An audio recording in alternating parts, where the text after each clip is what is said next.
Welcome to Timeless Wisdom Through a Modern Mind by Sam Esquivel.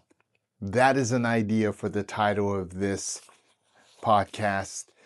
I hope that it works. I may change it. That was an idea for my daughter, and I like it, but I haven't quite figured it out.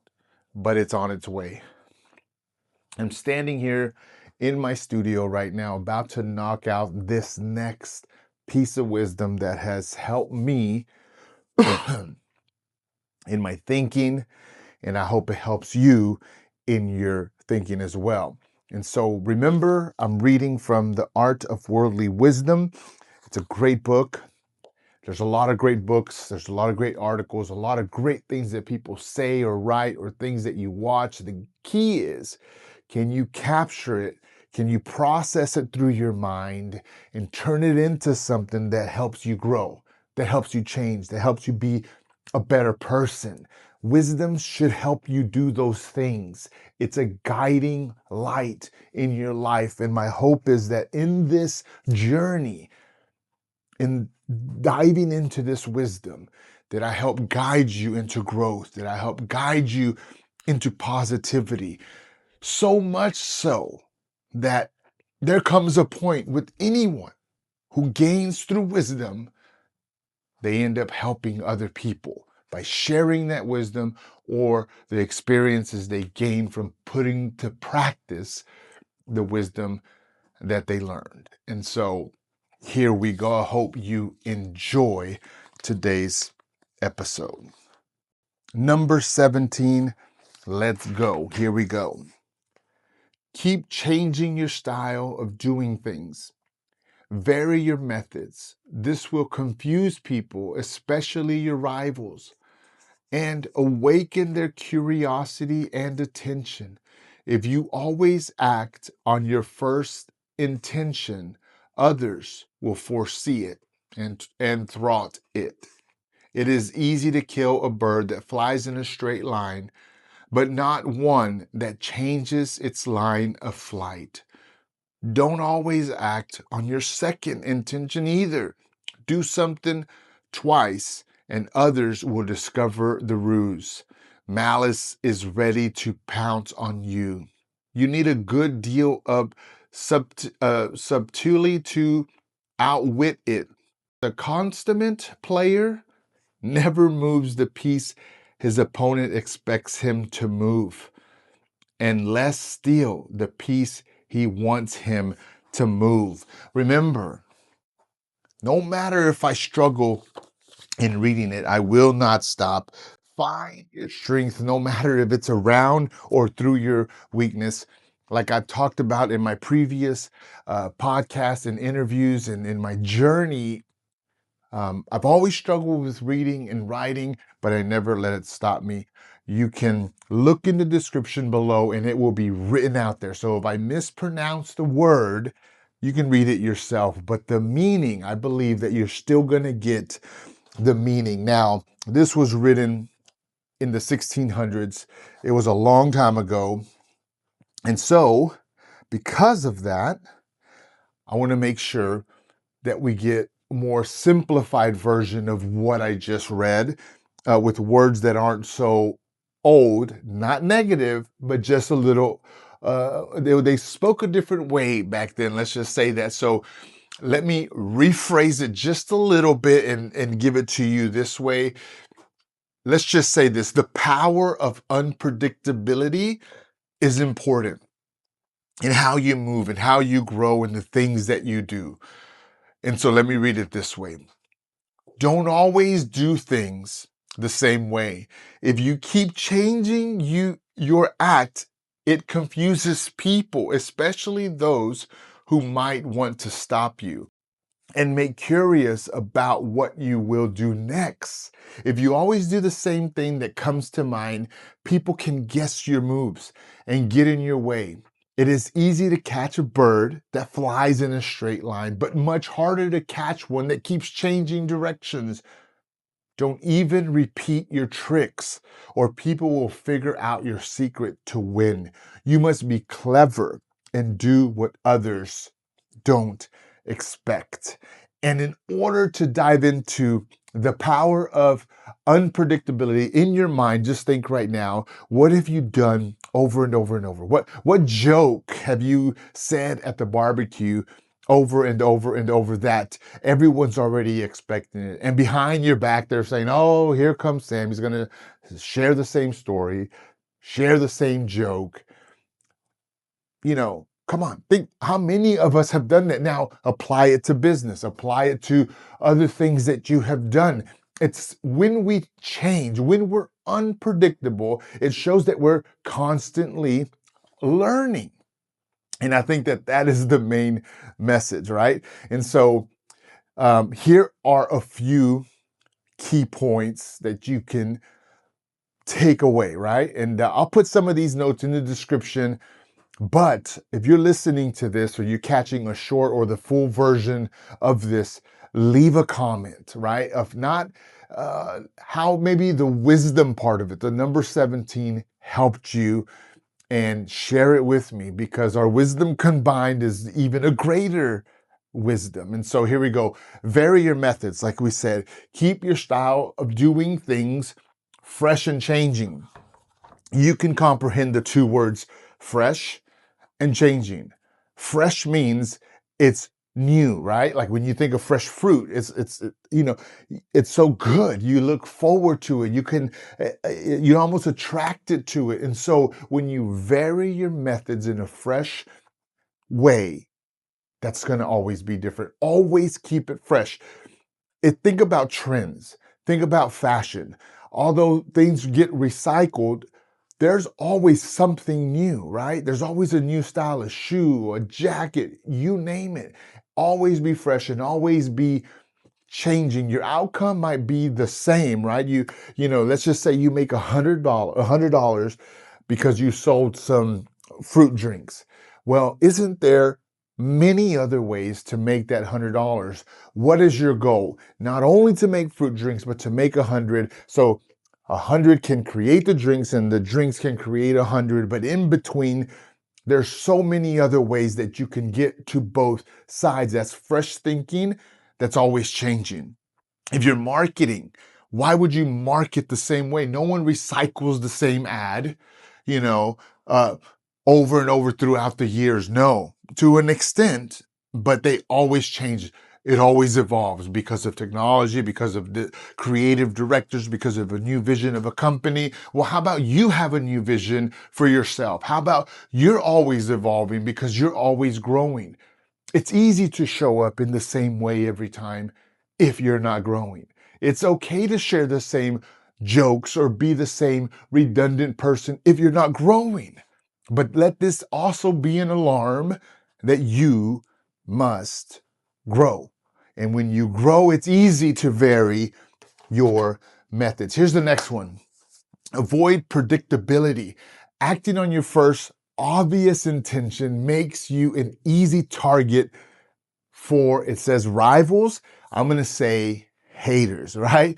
And let the haters hate, but let them hate because you're constantly new, because you show up fresh, because you're always changing. They try to figure you out. The moment that they copy you, you've already moved on, and now you're combing your hair a different way. Now you're wearing a hat a different way. Now you're doing and speaking better than you did the time that they saw you. All kinds of, you fill in the blank. Wherever you are, fill in the blank. Avoid predictability. Now, when you're talking about systems and processes in work, it's good for them to be systematic, but they don't have to be predictable. They have to be able to change. There's different ways to get to the same outcome, and the same outcome can be produced in many ways. Keep that in mind. So avoid predictability. Here's the other one.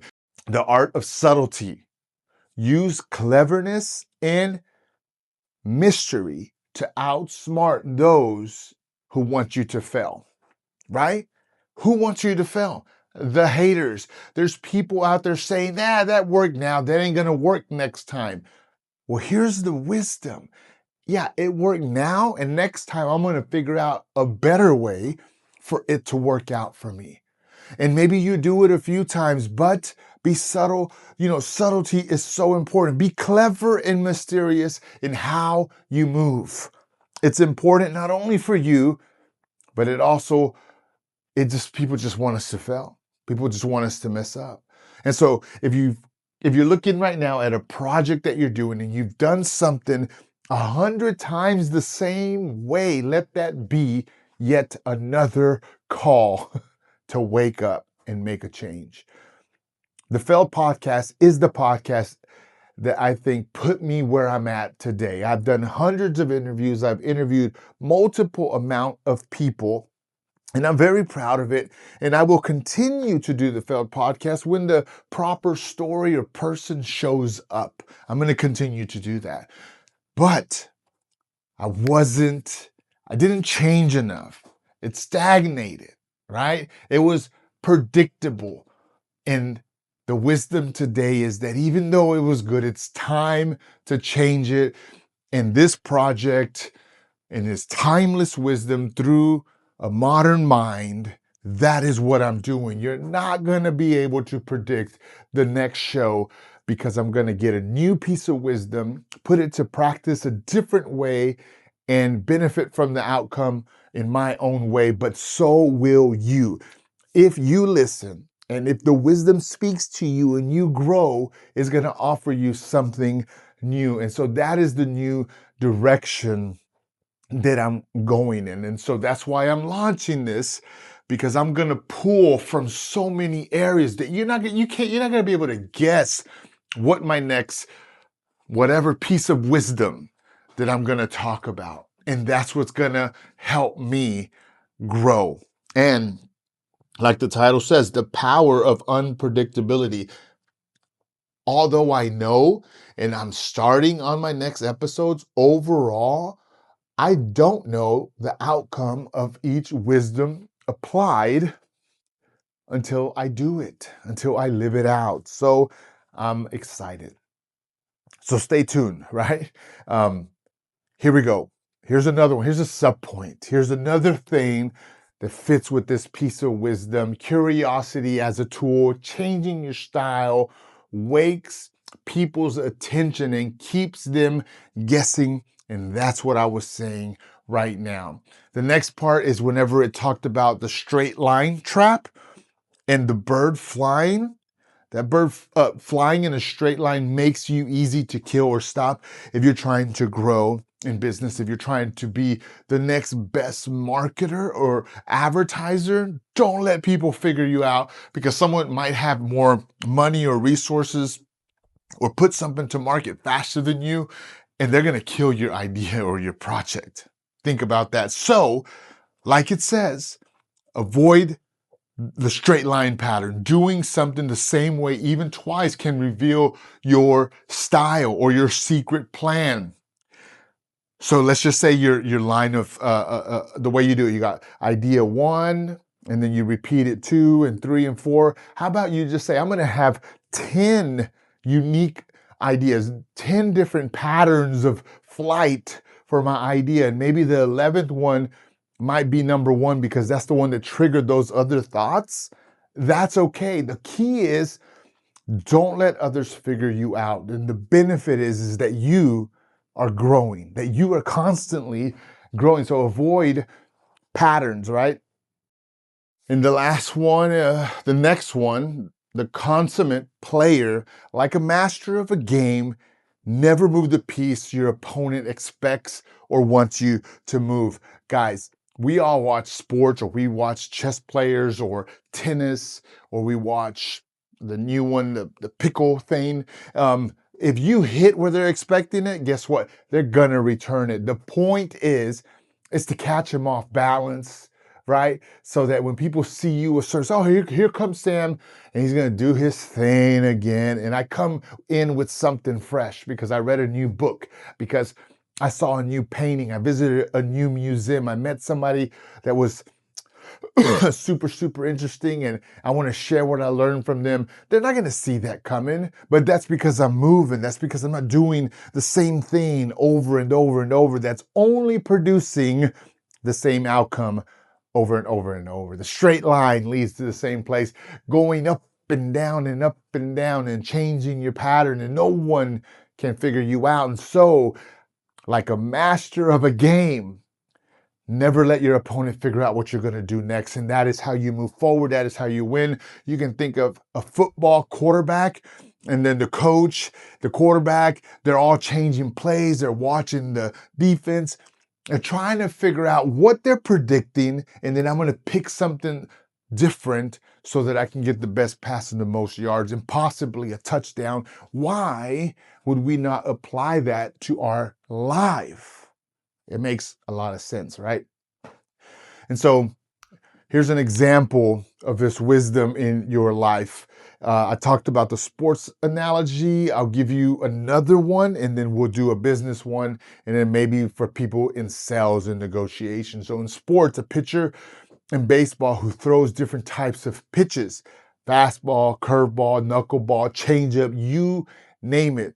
So the batter can't predict the speed. I don't want no one to figure me out, because then they're going to copy and paste me if I'm doing something that's catching attention or creating a podcast that's catching momentum. Someone might copy it and run with it, right? And so I'm trying to get people curious enough because they can't figure me out, but I'm also trying to put things out there of quality. In business, a company that constantly innovates its products so competitors can't simply copy their last or successful models. Think about people who are always like Apple created the iPhone and they've never stopped. Even though they're minute changes, they did things to disrupt everything. They've created this path in front of them that they own. And so in business, constantly be innovating.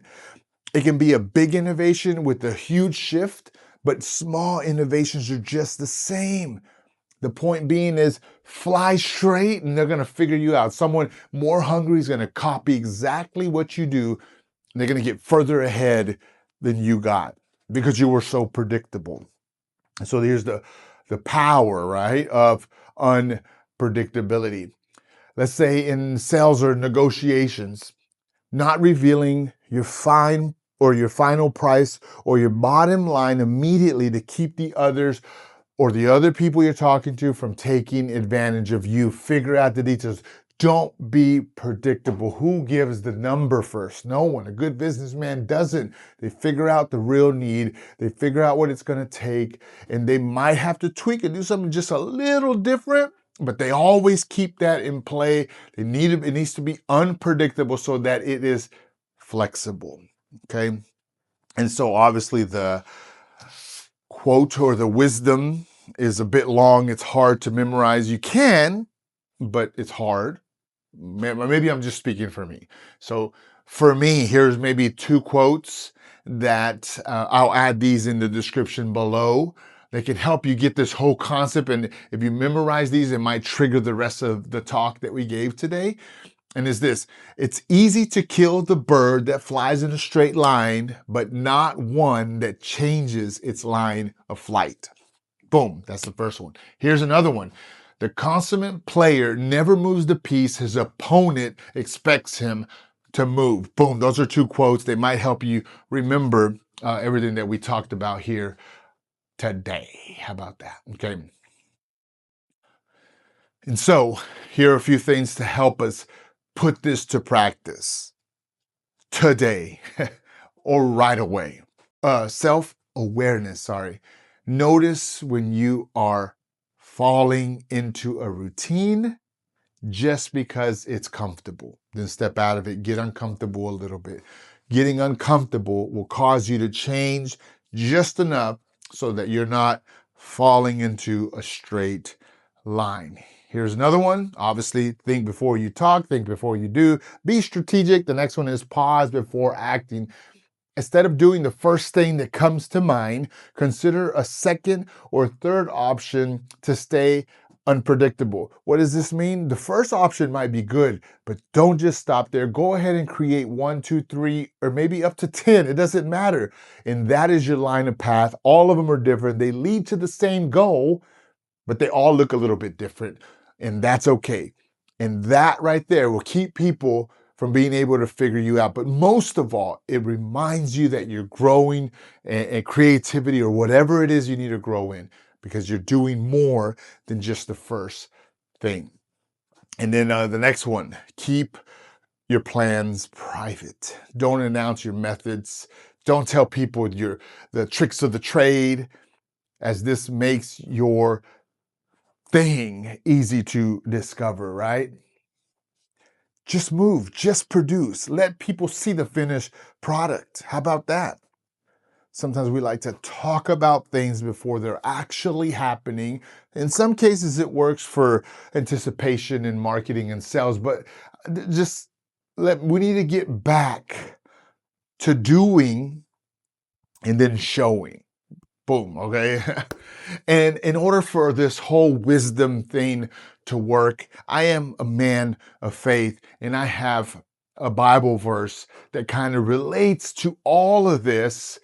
And I'm going to share it. It's in Matthew 10:16. This one will also be in the description below. And it says this: "Behold, I send you forth as sheep in the midst of wolves, but ye therefore wise as serpents and harmless as a dove." It's telling you to be aware. It's asking you to change. It's asking you to be visual, to be vigilant. That's important. What is the connection? It's this: just as the text warns that malice is ready to pounce, this verse encourages being wise as serpents, using cleverness and strategic thinking to navigate a world that isn't always friendly. And that, my friend, is number 17. Keep changing your style of doing things. Thank you for listening. Timeless wisdom through a modern mind. Subscribe, follow, leave a comment if this helped you, or if you say, man, I'm going to put this to practice. Sam, thank you for saying or doing this. And stay tuned, because the next piece of wisdom that I'm going to bring, you're not even going to, how can I say it to be funny, but be serious? You ain't even going to see it coming. We'll see you on the next one.